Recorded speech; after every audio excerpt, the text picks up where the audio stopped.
This episode of the Nerf Herder Council is brought to you by Audible.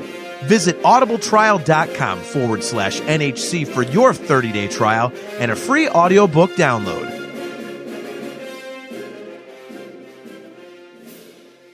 Hi, this is Joseph Williams, son of John Williams, and you are watching the Nerf Herder Council. Why, you stuck-up, half-witted, scruffy-looking Nerf herder! You can't use that word! Only we can use that word!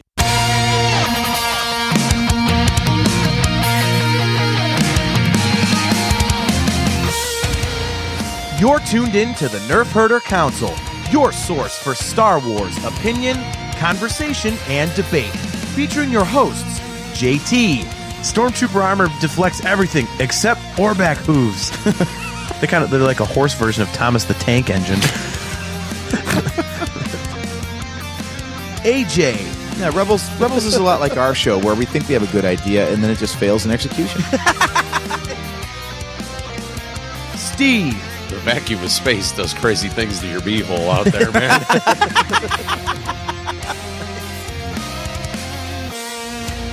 On this episode of the Nerf Herder Council, we bring on Star Wars Celebration creator Dan Madsen, and we discuss what we're looking forward to the most at this year's celebration in Anaheim, California.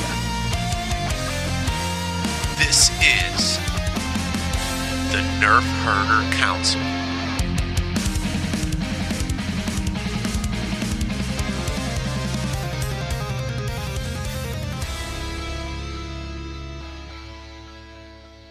What is up, everybody? Welcome to another episode of the Nerf Herder Council. I am your host, JT. We are live on Facebook and YouTube.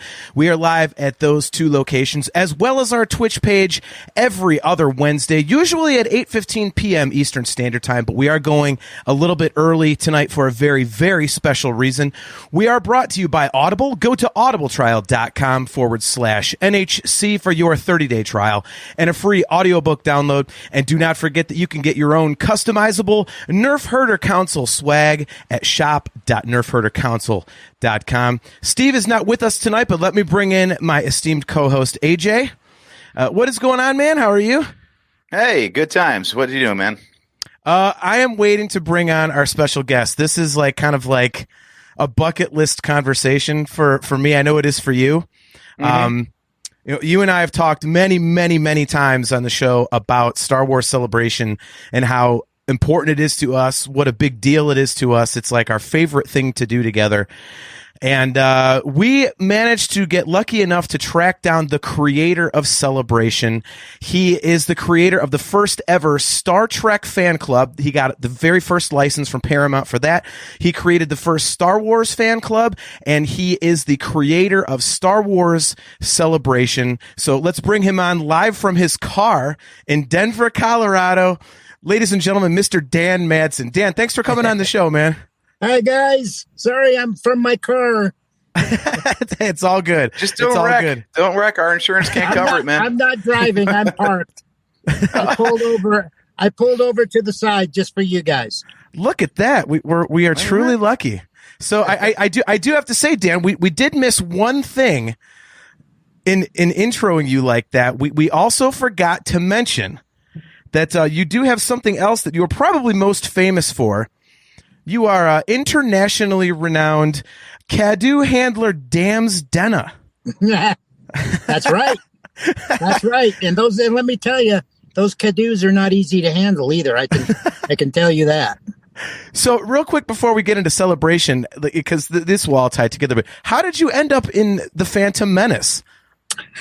I was invited over to the set at Leavesden Studios outside of London, or England, I should say, outside of London, to come over for a week and interview all of the actors and check out all the sets and kind of put together a whole library of material for the Star Wars Insider magazine.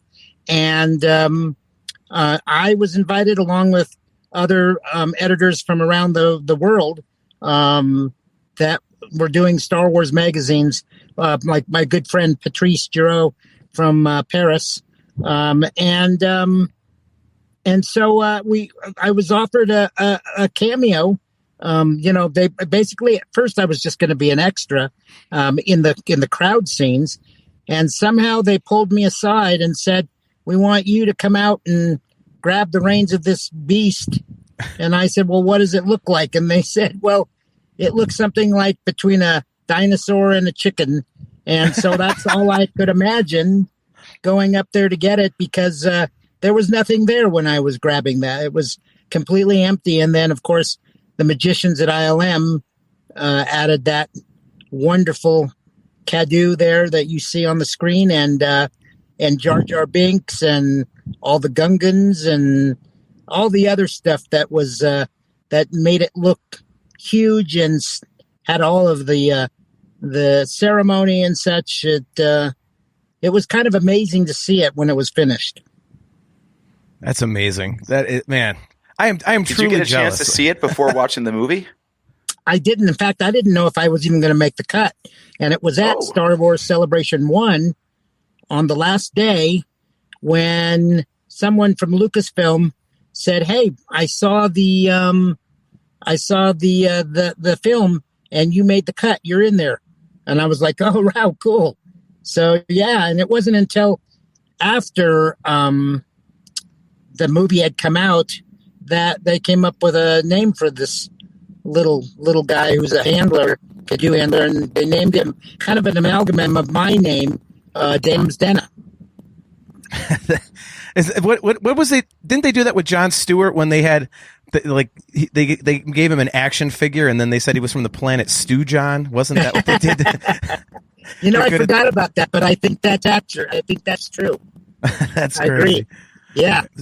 So let's get into Celebration 1. This is, why we brought you on here real quick. And, Celebration Anaheim is coming up, and man, it is crazy to think that it's already been 23 years, since you started this whole thing. And, how does it feel to you to have started this thing so long ago as almost like a, correct me if I'm wrong, but kind of like a passion project at first? You love Star Wars, you love Star Trek, and it's blown up into this thing that all of us absolutely love and plan multiple years around, saving for. Like, what sort of feelings do you have about what this has become, what your creation has become? To be honest, I never imagined that there would be this many after the first. We had kind of been hitting around with me and my staff and the fan club to do some sort of an event before episode 1 came out. And it just so happened that I got a call from Steve Sansweet, who was then the director of fan relations at Lucasfilm. And he said, "Hey, Dan," he says, "we're thinking of doing a convention, an event for Star Wars couple of weeks out prior to the movie opening, and we think the fan club would be the perfect people to do it and put it on. Something kind of like made for the fans by the fans." And I said, "Well, it just so happens we were thinking the same thing." So we flew out to Skywalker Ranch and we had lots of meetings, and we toyed with the idea of where it would be. LA, New York, Chicago, and I brought up the idea. I said, "Well, I'm in Denver, and I've got a little over 100 employees, and I have a whole volunteer base from the local Star Trek convention that would be willing to help out." And I said, that would really help make this thing happen and make it done right. And so it took a little while, but then they said, "Yeah, you know what? Denver's a good place. It's kind of centrally located. Let's do it." And so that's how Denver came out as the first city to host the Star Wars Celebration. And it was, it was a lot of work. And we had so many obstacles that came before us that it truly is amazing that we were able to even do the convention. We had 2 weeks prior to the event, we had the Columbine High School shootings, which happened in Denver, and Lucasfilm felt that wasn't really a good time to be putting on a celebration in Denver, Colorado with that happening. And we said, absolutely not. This is what's needed more than ever now. We need to bring some joy into this city. And so the mayor of Denver even faxed a letter out to Lucasfilm saying, please don't cancel it. We really need this event. And Anthony Daniels had come out 2 weeks prior and essentially lived side by side with me as we were putting the whole thing together. Steve Sansweet came out the week before, and he helped out with everything. So, Lucasfilm finally agreed to go ahead and let it be done, and we were so happy that they gave the green light to it, because people from all around the world had basically booked their airfare and their hotels, and it would have made a major issue with trying to cancel it before it was when everybody had planned to come. So, yeah, and then we had the worst rains in 100 years happen. So, on the same weekend that we did the event. So, and I know you guys probably heard that story 100 times, but so it was a challenge, but I love it. I wouldn't trade it for the world. Yeah, so there you go. Yeah, I found some pictures of it, and actually, it's funny. We've got a couple of really, really good friends that we met at the 5th celebration, and they brag to us all the time about you've been to all these celebrations. We've been at every single one. We were in Denver, and they tell the stories, and it's I listened to some other interviews you did today, and it's awesome because you mentioned in one of them about how it's almost become kind of mythic. At this point, the rains and all the people bonding together over this, not only the love of Star Wars, but this shared goofy experience. Yep. And we actually know people that were there, like, personally, and they've told us these stories, and it's exactly as you say. So, well, it's like the Star Wars Woodstock is what I like to call it, because and I didn't come up with that name. That was Rick McCallum, the producer of the prequels, who was there, and we met backstage. And started chatting for a while, and I said, I was so discouraged by all of the rain, and he said, I wouldn't have it any other way. He says this is creating a bond between the fans, and he says they're gonna look back at this as their Star Wars Woodstock, and so they did. They survived the rain and the mud, and didn't matter. They came to celebrate Star Wars, and it was back after so many years of waiting, and it really was. Probably of all the celebrations, it was the most personal, because it really was a fan-run event, and we were doing it as fans. Whereas after that, it really kind of got put to a lot of different big companies, who do great jobs with it, but it had a more homemade feel to it at the very first one. So, outside of, obviously booking the venue, because, the story's famous that you couldn't get the Denver Convention Center because the NRA was there. Yeah. So, I mean, outside of the venue, what became the biggest challenge, right off the bat in trying to coordinate something of this size? The greatest challenge was just trying to I'll be honest with you, was really trying to find a location, because we so wanted the Denver Convention Center. It was already rented, and Lucasfilm was adamant that they really wanted it 2 weeks prior to the movie opening, and so there was no other bigger. What were you expecting? Well, we thought maybe 15,000, and we ended up getting close to 30,000. So it was an enormous task to try to figure out how we were going to do this massive event, but not at our major convention center. And so we found the Wings Over the Rockies Air and Space Museum here in Denver, and they have this huge old airplane hangar, and they were utilizing it as a museum. And then I hired the event organizers that put on when Pope John Paul came to Denver and met with President Clinton, and they had to deal with huge crowds and such, and they knew how to handle a big event. And we put up huge, giant tents outside of the hangar, which is where the stage 1 and stage 2 were. I remember asking them, I said, now these things look like buildings rather than tents, but I said, are they waterproof? And she said, absolutely, they're waterproof, but they weren't waterproof for the 100-year rain we got that weekend. So there were puddles of water inside the massive tent. And Anthony was stepping over the water as he would walk down the aisles to interview some of the fans. It was just, at the time it seemed like a nightmare, but looking back at it now, there's a certain charm about the whole thing because it was unique and one of a kind, and anybody who was there will never forget that event. So how did you go about promoting this? Because this is before the internet had really, really blown up into what it is. And obviously, you had Star Wars Insider magazine, so that was a major, maybe the most major outlet. But how did you get the word out to the point where you did get, like you said, 30,000 people to this thing? Well, we initially advertised it in the Star Wars Insider.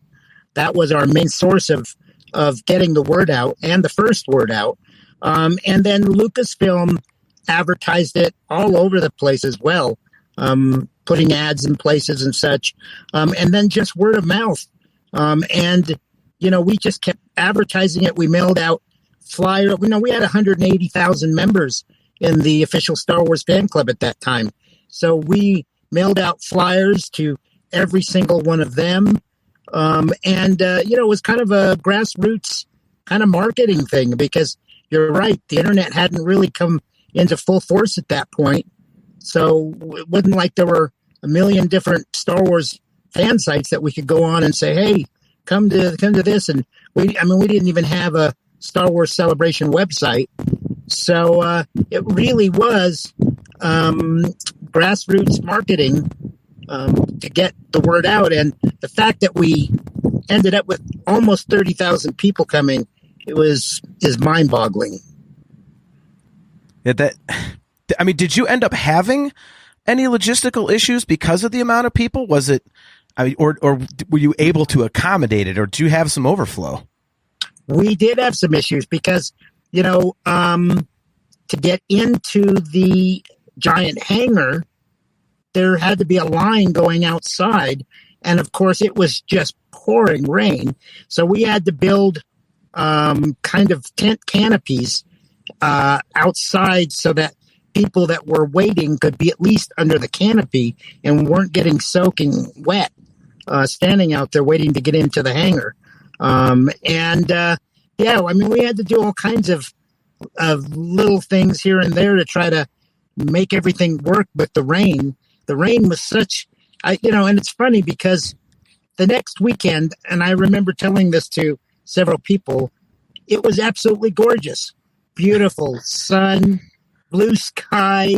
And I was like, well, why couldn't that have been this weekend or the past weekend, so we didn't have to deal with all that. But like I said, it was what it was. And we championed everybody's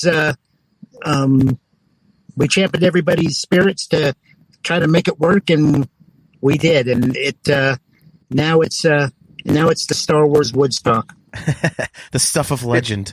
It really is a badge of honor. Like all the celebrations we've been to, one of the first things you ask when you meet somebody in line is, so how many of these have you been to? And as soon as you hear that anyone was at the first one, you go, whoa, you were at the first one. It's like, yeah, the rain, man, the mud. It really is. Like you get extra bonus points if you're an OG Celebration fan. Yeah.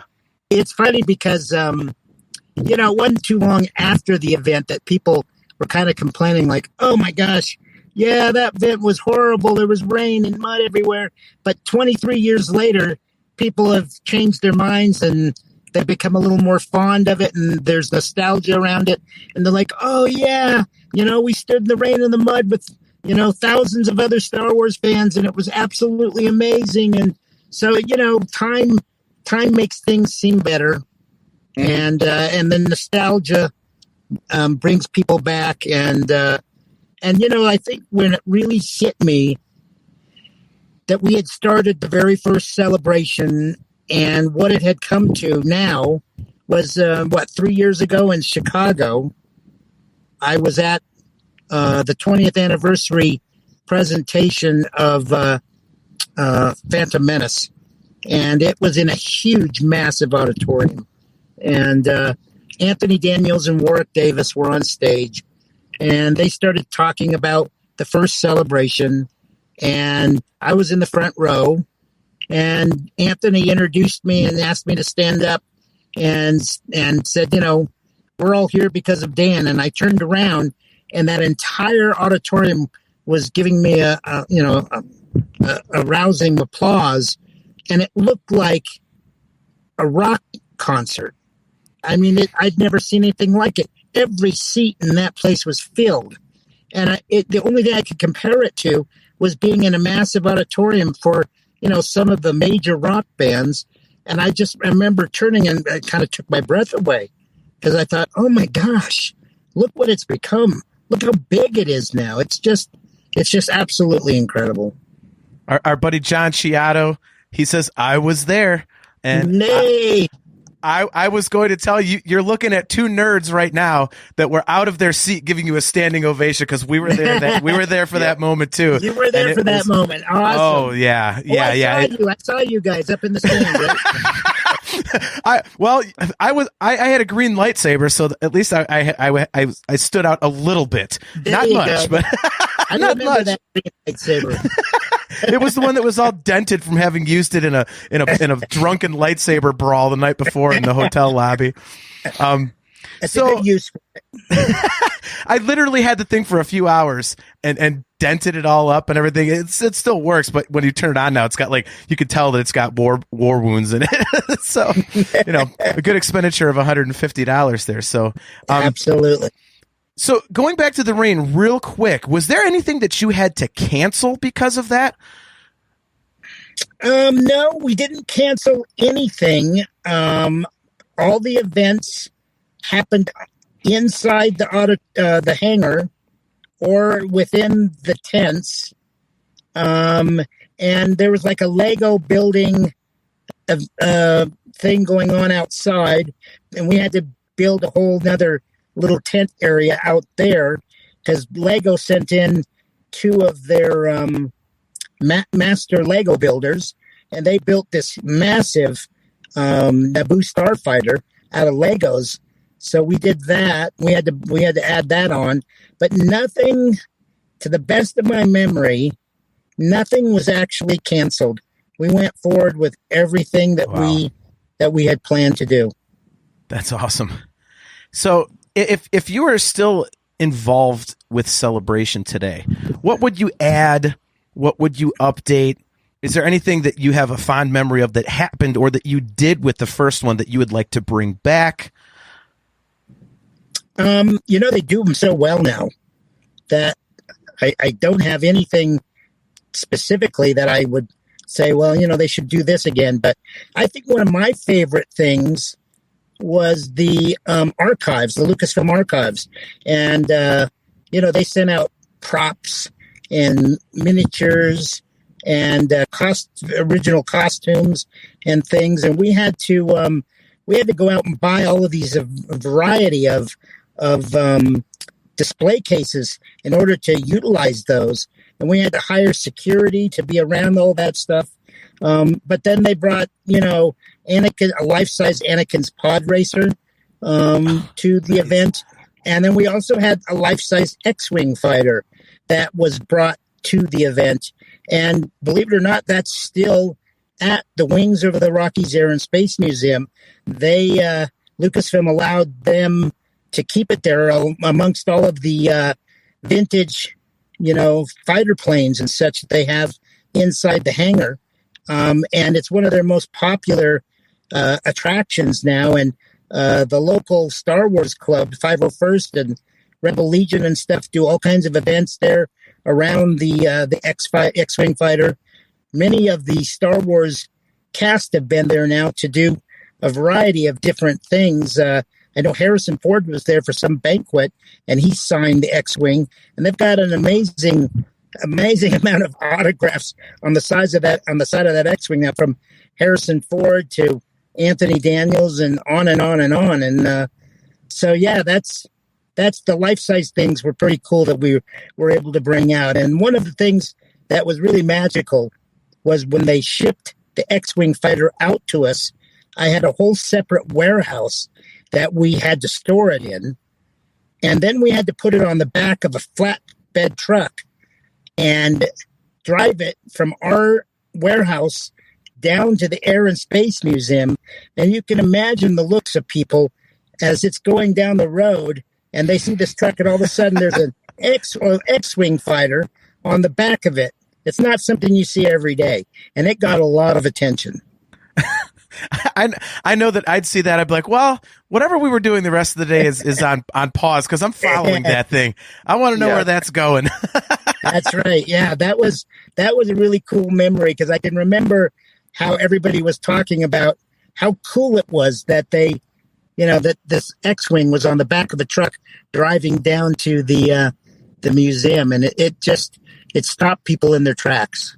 But it's still there today. If anybody's in Colorado and they want to see it, they can go down to the wings of the Rockies Air and Space Museum and check it out.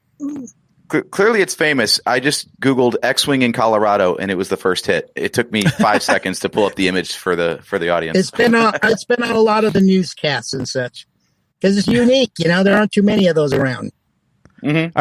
Our buddy Nick brings up an interesting situation here, Dan, which I don't think any of the other interviews you've done may have brought this up. We're a little off color occasionally on our show. I wouldn't say it's off color, but he says, so there are Woodstock babies. Surely there are Celebration babies from that rain-soaked first outing. Made me almost drop my phone. Yeah, I'm sure there is. I'm sure there's Star Wars Woodstock babies out there. We should look for that. Are you going to be at Celebration this year? Are you able to make it out to Anaheim? I am, absolutely. I'm going to be out there signing and on panels, and you'll see me all over the place out there. Hopefully we can meet up with you at some point. Well, I would love that. I would absolutely love that. See, you need to ask people. When they tell you, "Oh, I'm 21 years old. I'm 20 years old. I got into Star Wars with the," then you got to ask the parents, like, were you at Celebration 1, you guys, by chance? Like, just do the math backwards. It wouldn't surprise me. I'm certain that there are some Star Wars Woodstock babies out there somewhere. That's fantastic. So, we've got the rain, and obviously, the Anthony Daniels stuff is phenomenal. And I know that, Scott Chernoff, they both had to do all this stuff on the fly to keep things rolling. Yep. Do you have, of all of these crazy things that happened, and the stories, are all over the place, especially for Star Wars nerds like my brother and I and our co-host Steve, do you have one specific favorite Celebration memory from that first one in Denver? I do. There was a crowd standing in line, huge long line, outside of the main stage tent to get in for the opening main ceremonies of Celebration 1. And there unfortunately was no cover for them. And all this, this rain is just nonstop. It's just constant. And I remember standing across the way, and I remember saying, geez, can't we go buy some umbrellas and give them these people? And, what can we do? And all of a sudden I see come out of the tent, Anthony Daniels in his gold jacket, and he's got an umbrella, and he's going down the line speaking to everybody. And I thought, wow, talk about a trooper. He saved that moment because these people didn't care if they were standing in the rain. Here was Anthony Daniels face to face with them, and he was going down the line and saying hi to everybody. And that's not something you see every day. And he proved his friendship to me that at that moment for sure, because he, not that he hadn't before that, but I was just in awe that he took the time and he went out there to help keep those people entertained while we got everything ready so they could all come into the main event tent. So that's a memory that I will remember till the day I die. Man. So I got seems two like more, a real class act. Like Yeah, we've seen him absolutely. emceeing the Star Wars in concert tour as well. Yes. Oh, And yeah. every time that guy is on stage, he just eats up the crowd, and the crowd eats He him really up, too. does. He's such an entertainer. He loves being in front of people, and he's just got a way about it that, you know, you can't stop looking at him. He's got a real charisma to him. Yep. Well, I know we've only got a few more minutes left, Dan. Thanks again for making time for us. You I got it. Got a couple quick questions for you. Okay. So I know, again, listening to some other interviews you have done, when you were running Star Wars Insider, and then obviously while you were setting up for, you know, the first celebration, you got to see some of the very first footage of Episode 1. And as everybody knows, over the years, you know, at first it was a pretty divisive movie when it came out. And as, you know, as is wont to happen with Star Wars movies, that people may not care for at first.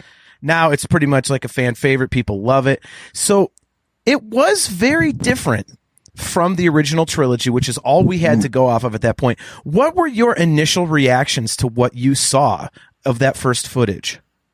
Well, you know, I had been on the set, so I got a chance to see the characters in costume. I got to see, you know, the various rooms and the various sets. They had built both interiors and exterior outside on the back lot. But I think the first footage I saw was the pod racing scene. And that thing just grabbed me from the very beginning, because I hadn't seen it in context of anything else. And it was this crazy, you know, pod racing with Sebulba and Anakin and going through the ravines, and that just blew me away when I first saw that. And there was nothing else with it but just that. That was the first footage I saw. So that kind of blew me away. But you know, it was hard after the movie came out, because there was all kinds of, you know, critics that said this wasn't a very good Star Wars movie, and they were slamming Jar Jar, and you know, it as much as it wounded me, because I wanted everybody to love the movie, and I loved the movie. But yeah, you know, I mean, it wasn't exactly what the original Star Wars films were, but I don't think George wanted to make it like that. He wanted this to be different for a new generation. And, you know, once again, I think he's proved that he's a genius, because all the kids that grew up with the prequels now absolutely love those movies, and that's their favorite.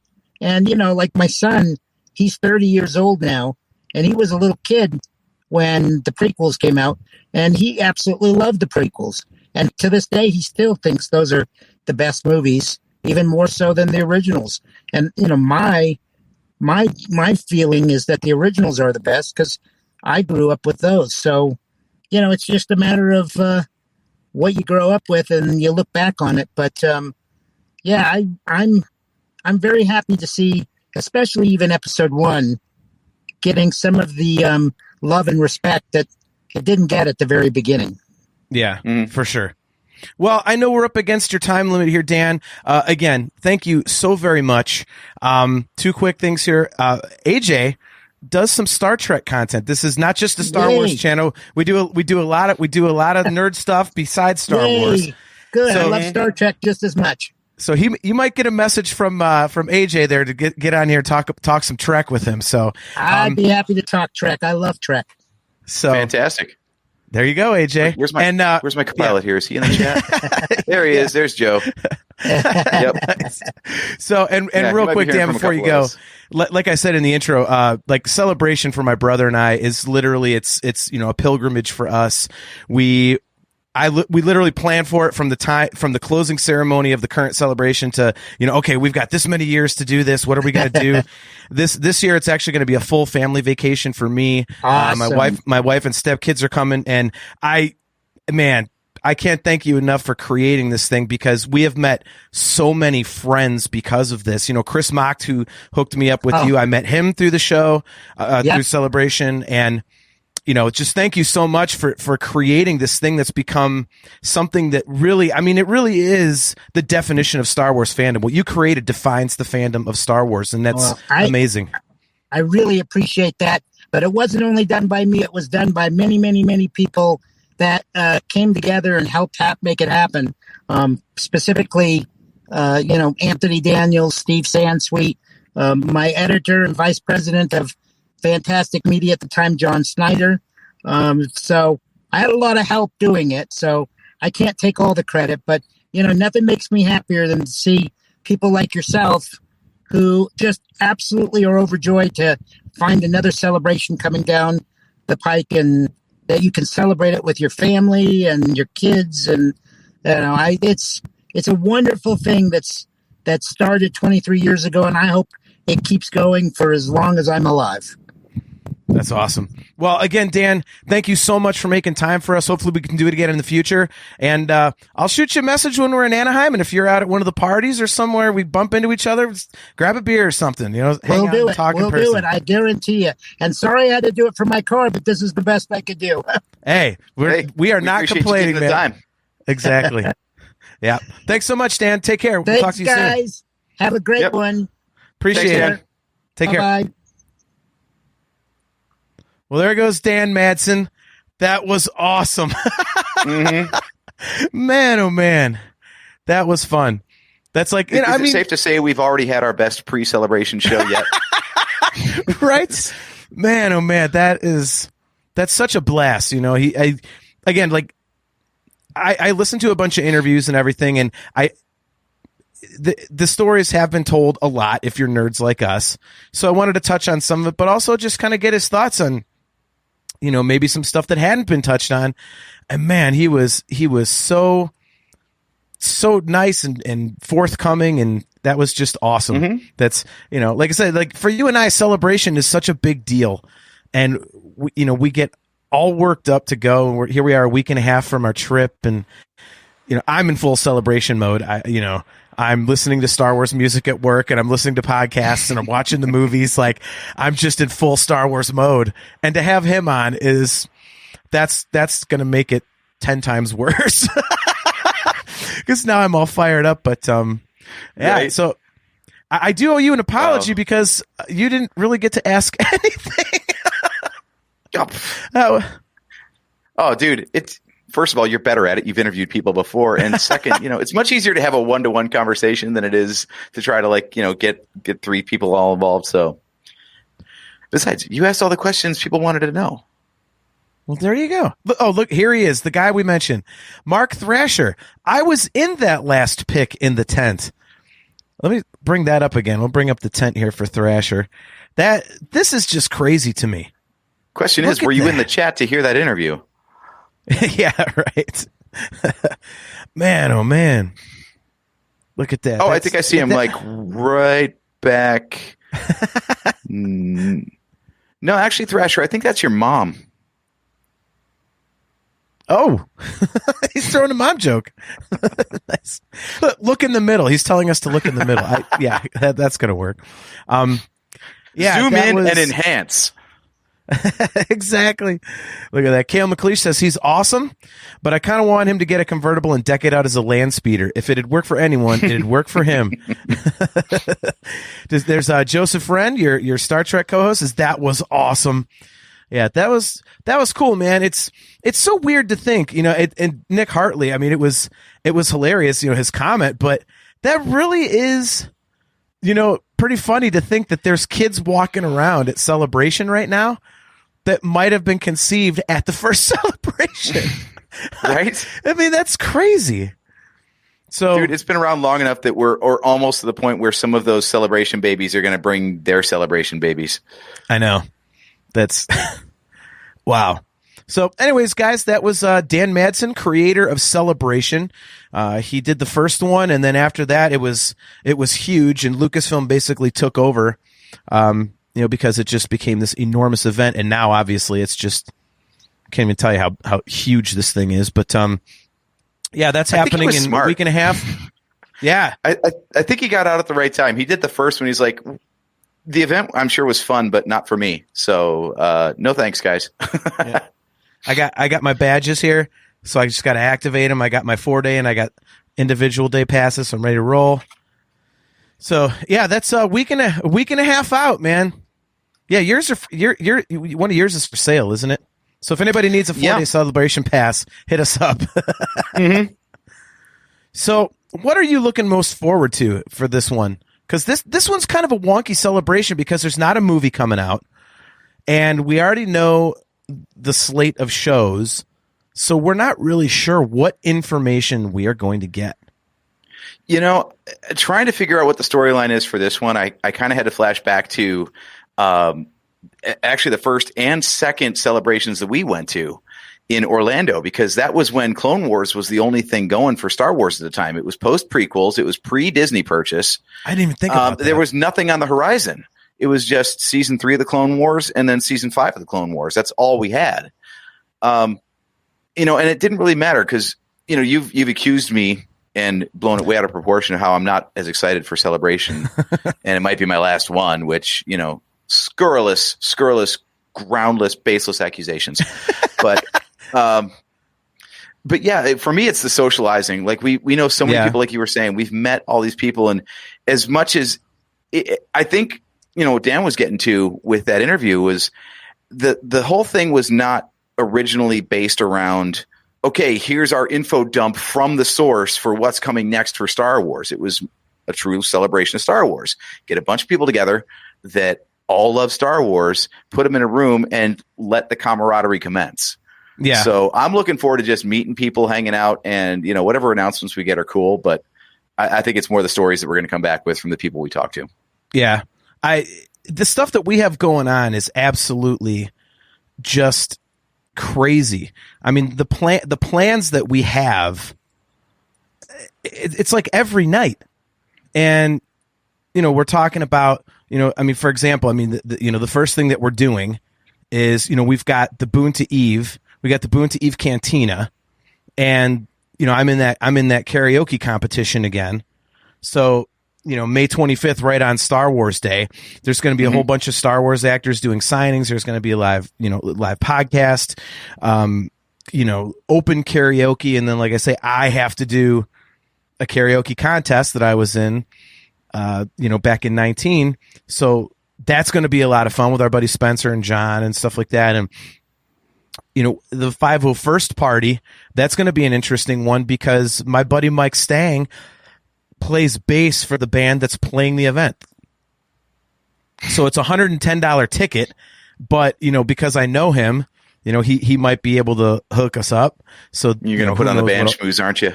Well, no, I just, I said I can't make it, because, you have to be a member of the 501st. And he said, well, I'll see what I can do. He's in the band. It's just, he's really cool. He's a good friend of mine. So we got that going on.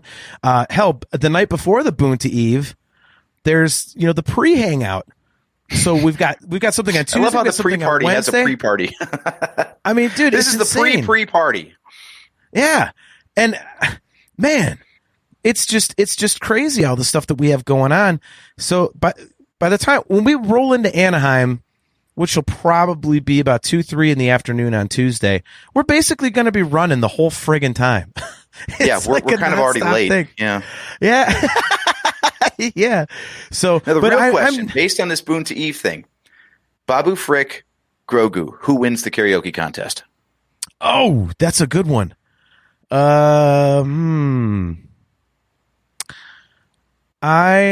am going to say, wow, I don't know. Who would you go with? I'm trying to think. Well, we've actually heard Babu Frick speak, so I'm thinking he's gonna do better.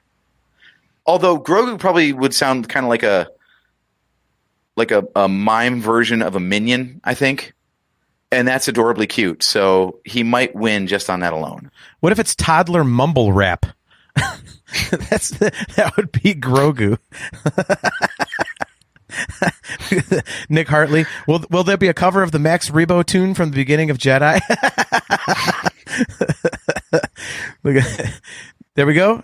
Joseph Wren, Babu Frick, better enunciation. And Kale McLeish says karaoke competition. Yep, it's Alderaan Idol is the name of the karaoke competition, and I was in it. I placed, was it second or third last time? I think it was third. Yeah. So that kind of wasn't my fault. Dude, I blacked out hours before that thing ended, so don't trust my recollection. So that was the second time they had done it. The first time they did it was in 2017 in Orlando.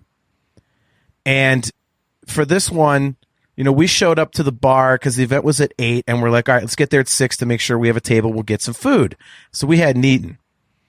And I think we've told the story before, but we get there and we're like, yeah, we need a food menu. And they said, well, we don't have food. And we couldn't leave because it was a small place. And if we left, we weren't getting back in. And we were like, what the hell are we going to do? And we were like, well, I guess we drink like Guinness or something like that that's thick, but there's not calories in beer. Yep. Yeah. Like we had to drink like these thick, heavy ass beers, but try not to make them too high in alcohol content. Because we're like, okay, I get, our thinking was, okay, it's basically like bread. So, so by the time the karaoke contest started, we were feeling pretty good. And then it was not good. I don't remember what I sang to get into the second round. I don't remember what I sang to get into the final round. I think at some point I sang Man in the Box. And I know that I placed third, first of all, because the other two singers were women who really had great voices, and one just totally nailed Whitney Houston. But she cheated. Yeah. She was sober. That was bullshit. But I know you're not going to win against Whitney, like, ever. No, especially when I did Summer of '69, which I have done at least 1,000 times in my life. I could do it asleep, and I butchered it. I couldn't remember the words. I distinctly remember doing a David Lee Roth and just screaming at all these Star Wars fans, I forgot the fucking words, man. Like, I was a disaster. And I was like, yep, ain't going to win this one. Yeah, you're done for, buddy. Yeah. So, Kale, so it's actual songs? That's a little disappointing. No, you can do the Star Wars versions. I'm sure that would. I'm pretty sure Jedi Rocks would win the day. If you want to go out there like Joe Yowza, you just belt it out, man. That jizz. Come on now. I'm thinking about. I may have an ace in the hole. I'm thinking about learning something that I might figure out if the guy can play for me if I make the finals, and just I'll totally bring the house down. So I have to see if I can pull it off though. So yeah, I'll have to stay sober enough to film it so we can post it to the page. We'll bring the audience in. Yep. But yeah, so it's an actual karaoke competition. And after that, there's an after party that we got invited to. It's like a private thing. So we're doing that. It's actually with some buddies of ours. So the pre-party has an after party. Yeah, there's the pre-party for the Bunta, there's the Bunta, and then there's the after party for the Bunta. Yeah, it's and the Bunta itself is a pre-party. So yeah. Yeah. So we're going to be meeting up with our buddy Chris Mocht and Sean Hines, who have been on the show here several times. Sean is actually the Vandalorian. He makes Mandalorian armor, and he's got one that he's a huge Van Halen fan like I am, and he has a set of armor that's painted with the Eddie Van Halen stripes. And that's how I met him, because we were fantastic. We were at the karaoke competition. And AJ, see if you can look that up and bring him up on the screen while I'm telling the story, because I can't really do that at the same time. So we go to the Boonta Eve Cantina in 19, and we're walking around, and I see this guy in Boba Fett armor painted like Eddie Van Halen. I was like, holy shit, that's the coolest thing I have ever seen. This guy combined Boba Fett with Eddie Van Halen, and he's got like the blow up guitar, like, you would see at like, at the carnival or something, but it's the Eddie Van Halen one. And he's got a mini amp on his belt, and it's playing Van Halen tunes. So he's literally air guitaring Van Halen songs. So that was amazing. So yeah, he's in the karaoke competition as well. And he might have a guest singer up there with him. So there he is. We're talking. Look at that. There he is right now. There's our buddy Sean. He says, greetings from the Vandalorian. There's our buddy Sean. Sean, we were just talking about you and how we met and everything. And talking about how we met. It's hard to find pictures of this guy on his Facebook page of the Vandalorian. Yeah, we got to find we got Blackhawks. We got Captain America. I mean, there's a lot of armor on here. Yeah, we're trying to bring up pictures of your Van Halen armor, Sean, so we can show everybody how cool it is. Look at this, Alex Myers. What is up, man? We have not seen you or talked to you in a while. Yeah, Alex is a guy that we ran into waiting in line in Anaheim in 2015, and that was that for the 3D showing of Revenge of the Sith, if I remember right? Yeah, I think so. Yeah, and that was I had sandwiches, and I was sharing bags of chips. I had Doritos and potato chips in my bag. Go figure. The fat guy had food, and then but I also had booze. So we were sitting in this long ass queue, and we were just bonding over getting drunk, and like it was fun. So yeah, man, Alex. Whew. Oh, there he is, another victim. He says, "I still don't think I've ever been more drunk than that weekend." Yeah, that's that usually happens when you hang out with AJ and I at Celebration. Yeah. It's we're very bad influences, but at least you know you're gonna have a good time. I think Chris Mock said it best. I was talking to him the other day on his show, and I said, "Man, I can't wait to hang out with you." He goes, "I don't know how long I can hang with you guys. I've heard the stories of how unbelievably shit faced you get." And I was like, "Well, they're not untrue, my friend." So right, yeah. I would tell you it was wrong if it was, but yeah. So our buddy Sean, the Vandalorian, is going to. There he is. There's the Vandalorian. Check that out. That is so badass, man. Oh my God, that's fantastic. I will never forget when I saw that. I heard Steph go, "Ah, shit," over my shoulder, because she knew. She's like, this guy's in for some trouble now that my husband saw that.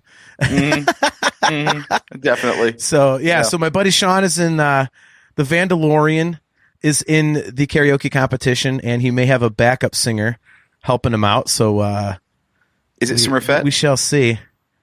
Yes, Smurfette. That's his wife, Lisa. If I got that wrong, Sean, let me know. I'm terrible with names sometimes. Tommy L.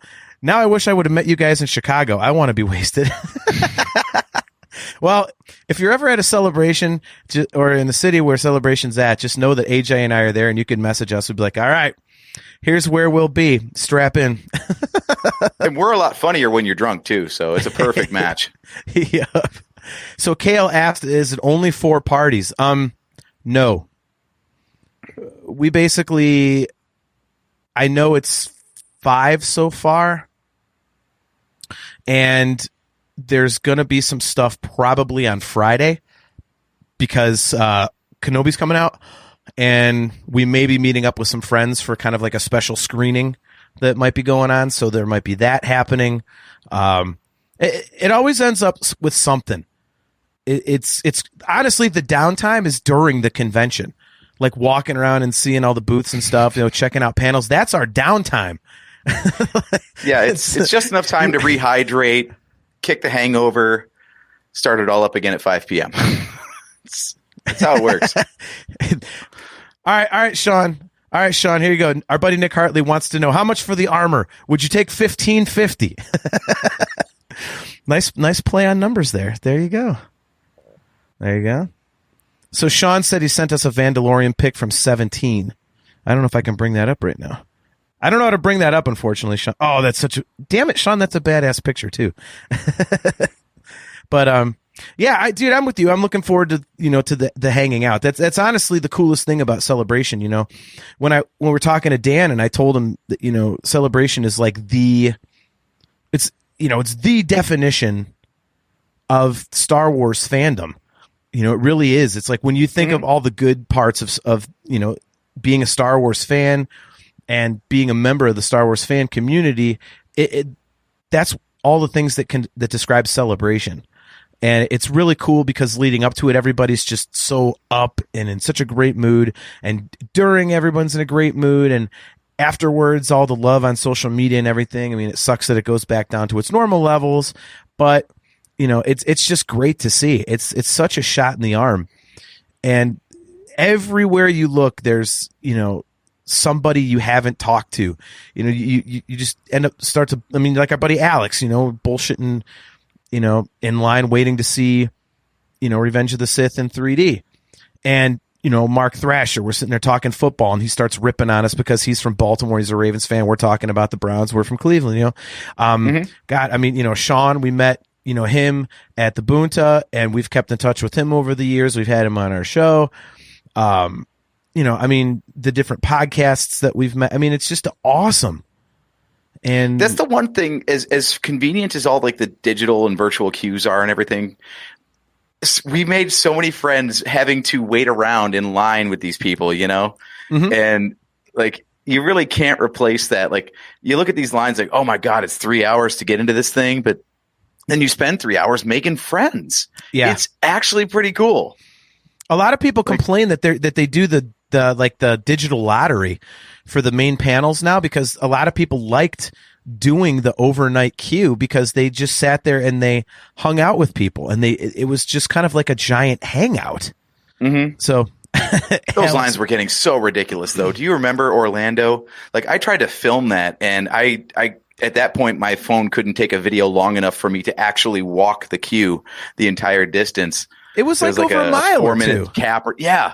It was wrapped like all the way around the building. It was. I think the entrance was at the front, and the line ended like almost 3/4 around. Yeah, it was ridiculous. Yep. Alex Meyer says, just be prepared to go from PM to AM. My last memory is having to kick a sketchy guy out of the hotel room with JT at about 4 a.m. Good times. I forgot about that guy. Yeah, I think that guy stole one of my passes. He stole my 4-day badge, and I was pissed. I'm like, you son of a bitch.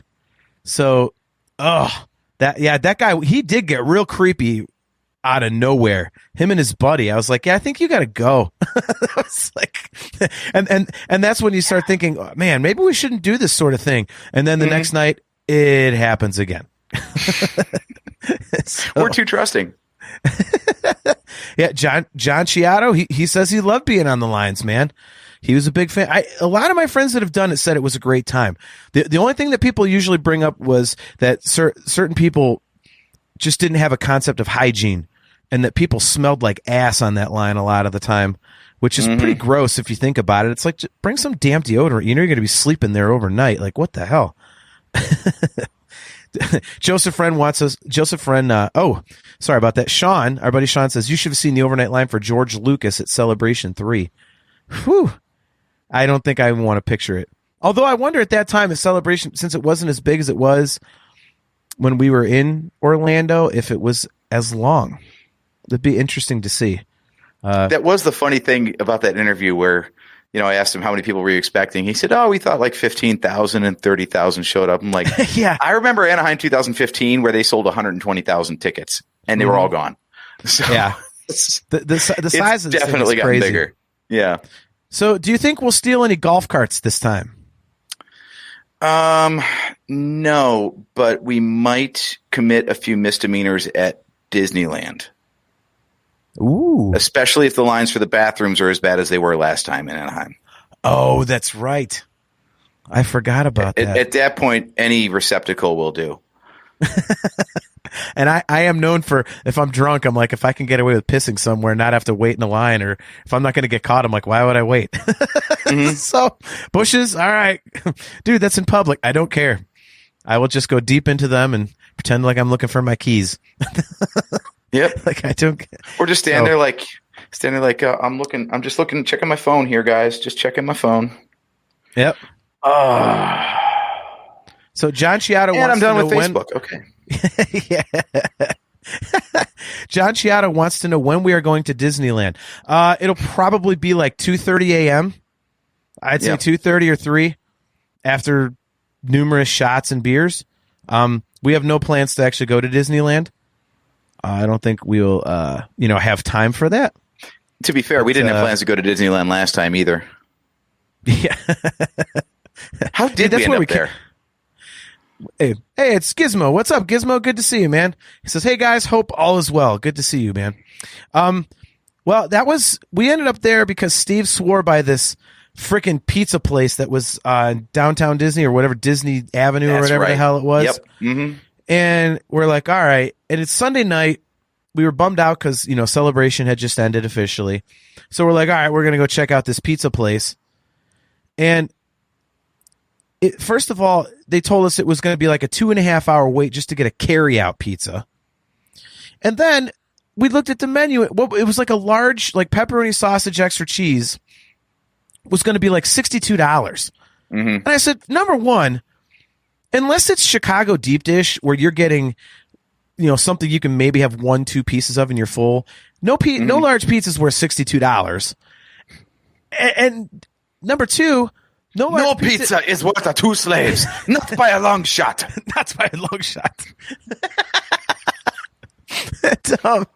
But yeah, much less waiting 2.5 hours for it. I was like, the hell with this. No way.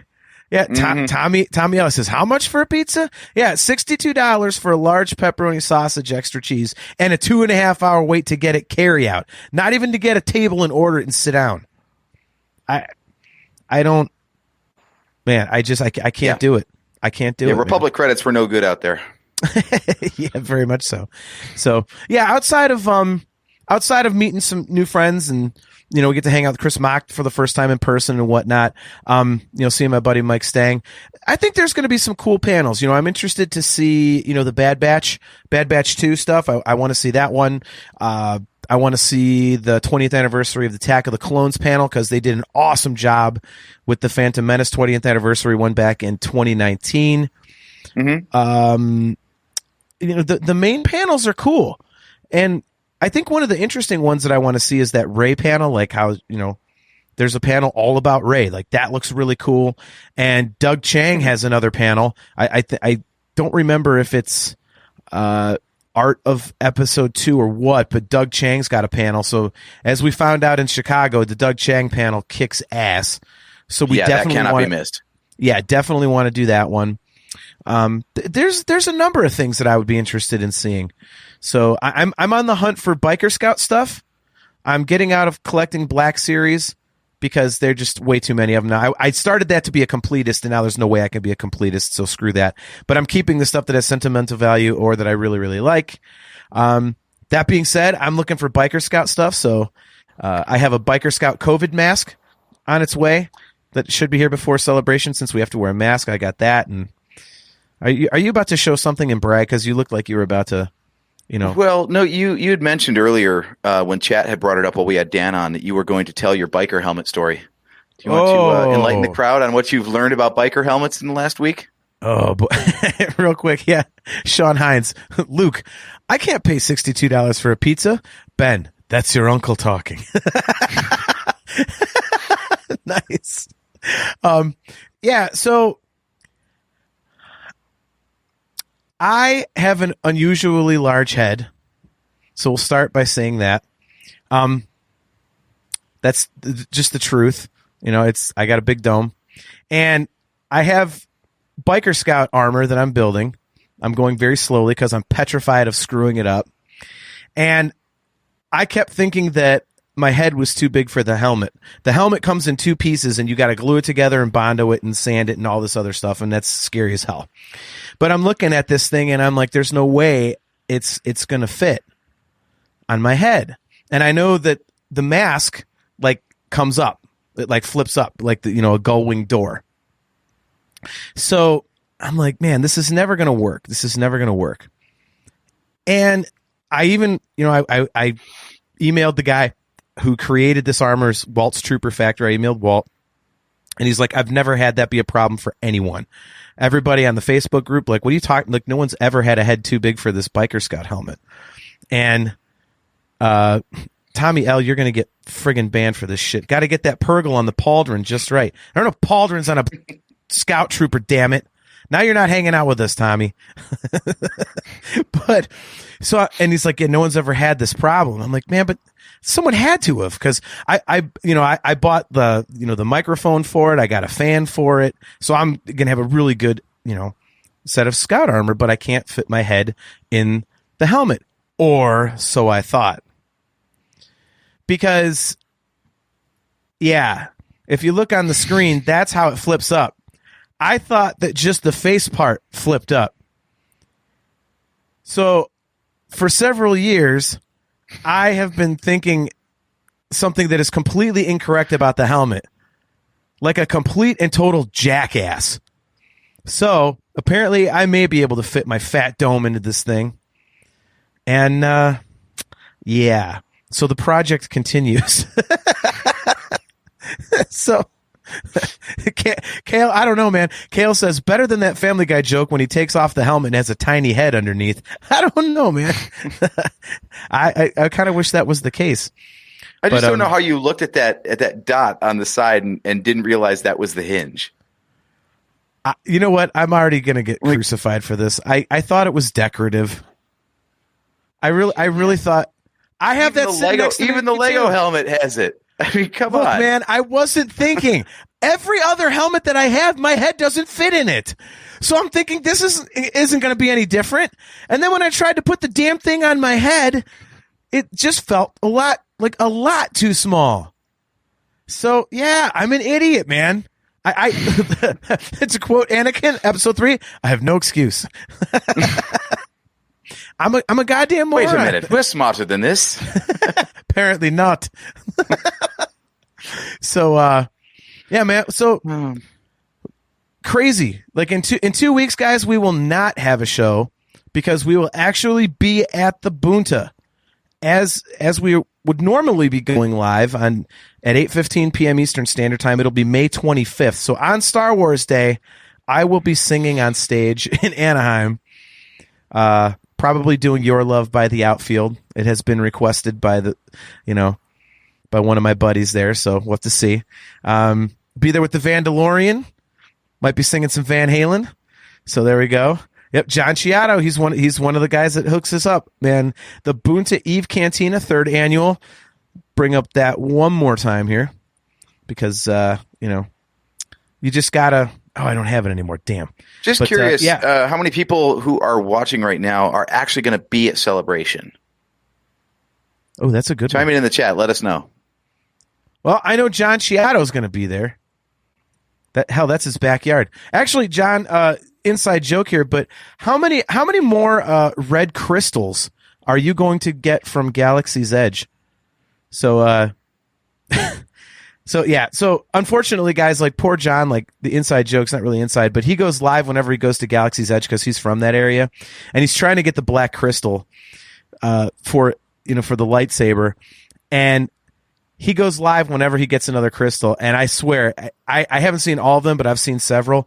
Every damn time he gets red, to the point where I think it was last week. Last week, I think it was either 4 or 5 that he bought. He laid them all out in front of himself. Every single one was fucking red. Last one of them. How much do these things cost? I don't know, man. He's got to have stock in that place or something. It's like he actually, I could tell you, he's now the official retailer of red crystals in Galaxy's Edge. Yeah. God, so he bought 5 of them, and they're $17 a piece. Man, dude, they probably just have a crate of red crystals in the back. They see him coming, they're like, we know he's coming back until he gets the black one. Give him the red one. Dolly, quick, that guy's back. Put all the reds in there. Put all the reds in there. He's going live in 5 minutes. Put some more reds in there. John, purple just to confuse him. It's like, John, at this point, you could have saved all that money, just gone on eBay and bought yourself a black crystal. There we go. Sean the Vandalorian says, that's exactly why I never buy any of those stupid mystery box merch. Yep. Oh, holy crud. Look at this, John. He says, I actually asked for 20, but they said 5 was the limit. All right, I want to know what you do for a living. When you're asking for $340 worth of crystals just to try and find one damn black one. Man, I need that job. That's awesome. You know we should all do?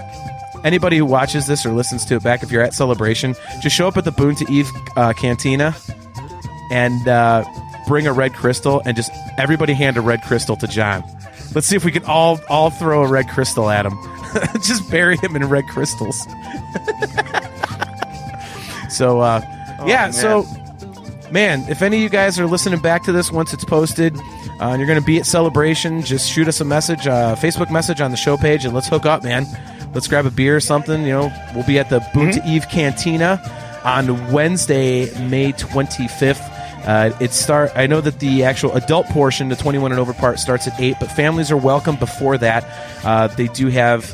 There's going to be live podcasting going on, open karaoke. There's a Star Wars trivia contest. There's a whole bunch of Star Wars actors that will be there signing. A few of them are actually going to be judges for the karaoke competition. So that is going to be a kick-ass party. So make sure that you guys, if you're out there in Anaheim, it's actually, I want to say Fullerton maybe.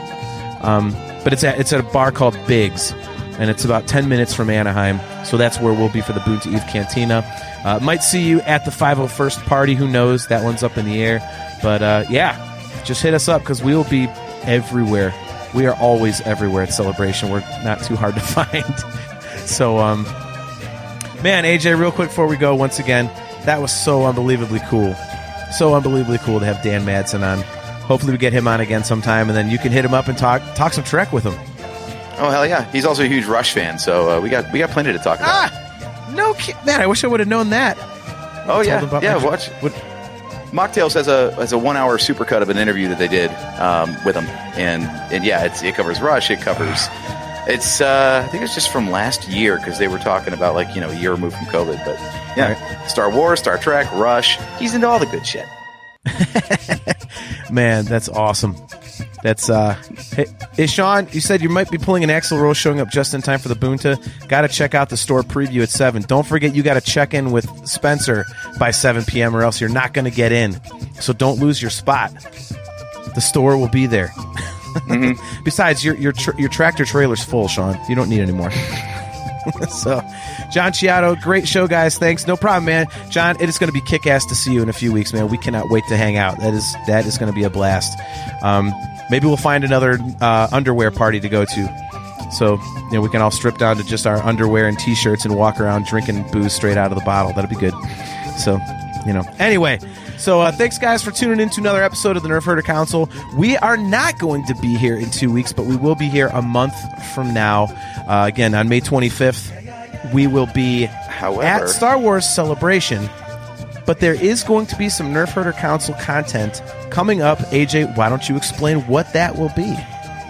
So usually it's WTF Fridays, but as all the remaining Fridays this month are busy and booked, we are going to do a WTF Wednesday next week to complete building the AT-ST Not Lego kit that I've got back there. We're going to discuss all things Celebration and Star Wars, maybe cover a little bit of Trek. And our buddy Joseph Wren, who chimes in the chat there and has a few of his own podcasts, is going to co-host with me on that one.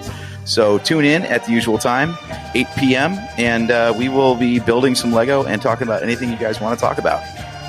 Beautiful. All right. Well, our next episode will be a month from now, our regular episode, and we will be doing our Celebration recap. So you definitely don't want to miss that because we are definitely going to have some kick-ass stories. So that's going to be a good one. So make sure you check that one out. I believe the date on that one will be, let me see, that is going to be June 8th. So Wednesday, June 8th is our next regular episode at 8:15 p.m. Eastern Standard Time.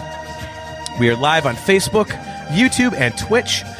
Do not forget AJ's WTF Wednesday with our very good friend Joseph Wren. Discuss Metal Joe in the chat. That'll be next Wednesday, so make sure you tune in for that.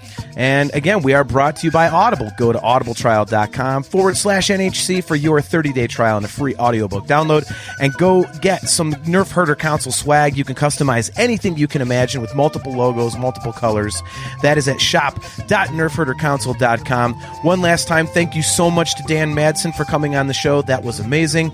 Until next time, I am your host, JT at Dog Pound Jedi. He is AJ at Drake Adams 579.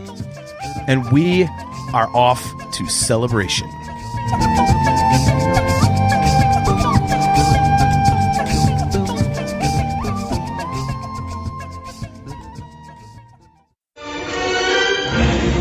This bucket of bolts is never gonna get us past that blockade. This bucket's got a few surprises left in her. Plus me and Chewie are on it. Ain't that right, Chewie? Hell yeah, you my Nerf herder. You my Nerf herder.